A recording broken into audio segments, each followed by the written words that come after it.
दो ऐसे शोज जिनमें बहुत सी सिमिलैरिटीज हैं और दोनों ही नेटफ्लिक्स की one of the most watch series में से एक हैं। और मेरी पिछली वीडियो के कमेंट्स में भी एलिस इन बॉर्डरलैंड के फैंस इसे स्क्विड गेम से अच्छा बता रहे थे और स्क्विड गेम के फैंस ये बात मानने को तैयार नहीं थे। तो मैंने सोचा चलो आपको दोनों का कंपैरिजन करके दिखा दूं, वो भी 6 कैटेगरीज में, और फिर एंड पर उन 6 कैटेगरीज के हिसाब से विनर कौन रहा वो भी आपको बताऊंगा। सबसे पहले ये ध्यान देना होगा कि Alice in Borderland Squid Game से 1 साल पहले आया था। तो जो भी ये सोच रहे हैं कि स्क्विड गेम की पॉपुलैरिटी के बाद एलिस इन बॉर्डरलैंड आया था, वो बिल्कुल ही गलत है। स्क्विड गेम एक साउथ कोरियन सीरीज है और वहाँ AIB एक जापानीज सीरीज। AIB एक मांगा सीरीज पर बेस्ड थी और वहीं स्क्विड गेम की स्क्रिप्ट को ओरिजिनली वेब सीरीज बनाने के कंसेप्ट से ही लिखा गया था। लेकिन AIB सीजन 1 को ज्यादा पॉपुलैरिटी नहीं मिली थी और 1 साल बाद स्क्विड गेम की ह्यूज वर्ल्ड वाइड सक्सेस के बाद ही लोगों ने AIB को भी देखना शुरू किया, क्योंकि उस सीरीज में भी गेम्स रिलेटेड स्टोरी लाइन ही थी। अब स्टोरी की बात चल ही रही तो दोनों की स्टोरीज पर एक नजर डालते हैं। दोनों ही सीरीज की स्टोरीज बहुत ही ज्यादा थ्रिलिंग स्टोरीज थी और पूरे सीजन को एक ही साथ बिंज वॉच करके खत्म करने पर मजबूर कर देती हैं। एलिस इन बॉर्डरलैंड की स्टोरी के साथ ये एडवांटेज है कि उसके 2 सीजन्स आ चुके हैं और सभी कैरेक्टर्स और इस स्टोरी को अच्छा खासा टाइम मिल चुका है, और साथ में गेम से पहले क्या हुआ था उसके बारे में भी अब हिंट्स मिल चुके हैं। लेकिन स्क्विड गेम का एक ही सीजन आया है और इन गेम्स की बैक स्टोरी के बारे में कुछ ज्यादा हिंट्स नहीं दिए गए हैं। AIB में मुझे ऐसा लग रहा था कि एपिसोड्स बहुत लंबे थे, वहीं स्क्विड गेम के मैक्सिमम एपिसोड्स 1 घंटे से कम ही थे। स्क्विड गेम की गेम्स में प्लेयर्स और गेम्स के कंट्रोलर्स को क्लियरली दिखा दिया गया था और हमें एंडिंग की तरफ ये भी क्लियर हुआ था कि इन गेम्स को एलिट्स ही अपने एंटरटेनमेंट के लिए यूज करते थे, और साथ में स्क्विड गेम के सभी प्लेयर्स के रियल वर्ल्ड स्ट्रगल्स को भी हमें दिखाया गया था, और ये सब AIB में हमें मिसिंग दिखा था। लेकिन AIB के एपिसोड 1 से ही उनकी मिस्टीरियस लैंड में सर्वाइवल की स्टोरी शुरू हो जाती है और उस मिस्टीरियस जगह के सच को जानने के लिए प्लेयर्स और हम सभी बहुत ही ज्यादा क्यूरियस थे। दोनों सीरीज की स्टोरीज ऑडियंस से इमोशनली कनेक्ट भी कर रही थी, लेकिन स्क्विड गेम ने इमोशनल कार्ड को बहुत ही ज्यादा अच्छी तरीके से प्ले किया था, वो भी स्टार्टिंग से लेकर एंड तक, और खासकर नाबू नाम के एपिसोड में जहां पर अली,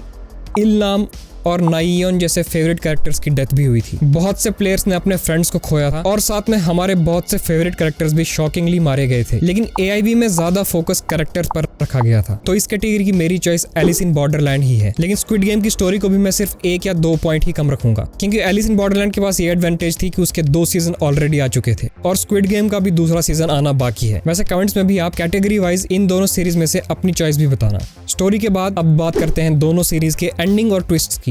दोनों सीरीज में ही बहुत ही ज्यादा शॉकिंग और पूरी स्टोरी हिला देने वाले ट्विस्ट्स थे। स्क्विड गेम की लास्ट गेम में गीहुन जीत जाता है और वो 45.6 बिलियन कोरियन वॉन जीत जाता है, लेकिन सब कुछ जीतने के बाद भी वो सब कुछ हार ही जाता है। और उससे फिर एक अमेजिंग ट्विस्ट में ये भी पता चलता है कि इल्लाम ही उस गेम को कंट्रोल करता था। और फिर एक और एंडिंग ट्विस्ट में ये भी दिखाया जाता है कि गीहुन अब स्क्विड गेम को डिस्ट्रॉय करने के लिए वापस आना चाहता है, ताकि फिर से किसी को ऐसी सिचुएशन में ना आना पड़े। और ये एंडिंग मुझे बहुत ज्यादा अच्छी लगी थी, क्योंकि इसी एंडिंग के बाद अब सीजन 2 की कहानी को भी शुरू किया जा सकता है। और इसी शो में एक और अमेजिंग ट्विस्ट ये भी था कि वो पुलिस वाला जुन हो फ्रंटमैन का ही भाई निकला, और साथ में हमें ये भी पता चलता है कि इन हो भी फ्रंटमैन बनने से पहले पुरानी स्क्विड गेम का विनर था। वहीं एलिस इन बॉर्डरलैंड के ट्विस्ट के बारे में बात करें तो सीजन 2 की एंडिंग का इतना बड़ा ट्विस्ट किसी ने भी एक्सपेक्ट नहीं किया था कि बॉर्डरलैंड एक लाइफ और डेथ के बीच की जगह होगी, और जो बॉर्डरलैंड में एंड तक बचे रह गए थे वो रियल वर्ल्ड में फिर से जिंदा हो चुके थे, और रियल वर्ल्ड के टोक्यो में ये पूरी तबाही मीटियोराइट्स गिरने की वजह से हुई थी। और AIB सीजन 1 को भी एक अमेजिंग ट्विस्ट के साथ खत्म किया गया था, जिससे सीजन 2 को बहुत ही ज्यादा अच्छी तरीके से सेटअप किया गया था। और फिर सीजन 2 के जोकर वाले सीन को हम कैसे भूल सकते हैं, और इसी जोकर सीन की अमेजिंग थ्योरीज पर मैं ऑलरेडी एक वीडियो में बात कर चुका हूं। तो मेरे हिसाब से एंडिंग और ट्विस्ट की इस कैटेगरी में एलिस इन बॉर्डरलैंड और स्क्विड गेम दोनों ही इक्वल है, क्योंकि एलिस इन बॉर्डरलैंड ने अपने दोनों सीजन को ही अमेजिंग ट्विस्ट के साथ खत्म किया था, और वहीं स्क्विड गेम ने अपने एक ही सीजन में बहुत सारे ट्विस्ट हमें दे दिए थे। इसलिए ये कैटेगरी मेरे हिसाब से टाइड है।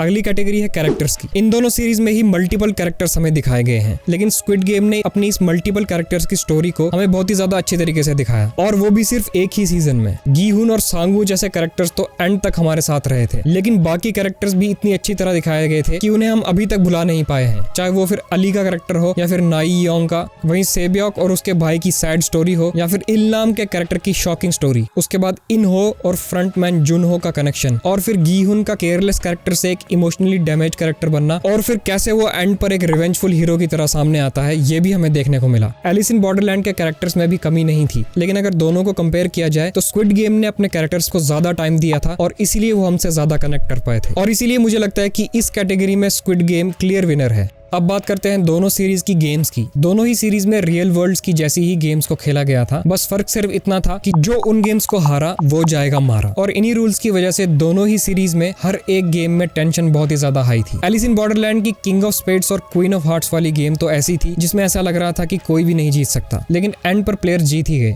और स्क्विड गेम में भी बहुत सी ऐसी गेम्स थी जिनमें हारने का चांस बहुत ही ज्यादा था, लेकिन स्क्विड गेम्स की गेम मुझे पर्सनली बहुत ही ज्यादा अच्छी लगी थी। और दोनों गेम्स में मेरे हिसाब से सिर्फ 19-20 का ही फर्क है, लेकिन 2 सीजन्स में इतनी ज्यादा इंटरेस्टिंग गेम्स होने की वजह से एलिस इन बॉर्डरलैंड गेम्स की कैटेगरी में आगे निकल जाता है।